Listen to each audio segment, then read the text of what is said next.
Daralun kebakaran hebat menimpa gudang sembako atau logistik milik PT Sukses Jaya Makmur Abadi di Jalan Banda Aceh Medan, Gampong Pantai, Kecamatan Ingin Jaya, Aceh Besar pada Kamis 4 Agustus 2022 malam.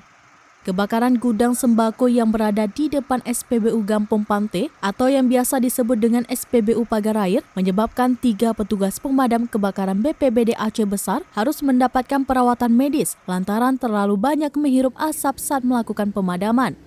Kepala Pelaksana atau Kalaksa Badan Penanggulangan Bencana Daerah atau BPBD Aceh Besar, Ridwan Jamil Esos MSI, melalui petugas Pusdalops PB, Iqbal, mengatakan musibah kebakaran gudang sembako itu terjadi sekitar pukul 20:40 waktu Indonesia bagian Barat.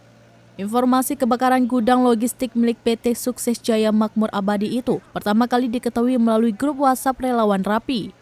Gudang yang berbentuk toko tersebut berada di sisi Jalan Nasional Banda Aceh Medan.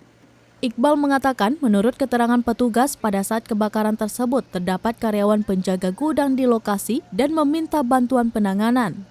Petugas pemadam kebakaran BPBD Aceh Besar harus mendapat perawatan di Rumah Sakit Umum Zainal Abidin Banda Aceh setelah banyak terhirup asap saat melakukan pemadaman gudang logistik di Gampong Pantai, Kecamatan Ingin Jaya, Aceh Besar yang terbakar pada Kamis 4 Agustus 2022. Proses pemadaman pun terbilang cukup sulit lantaran banyaknya material plastik yang terbakar. Selain itu, kondisi gudang yang tertutup juga membuat petugas kesulitan untuk menjangkau langsung ke titik api. Masih berasap,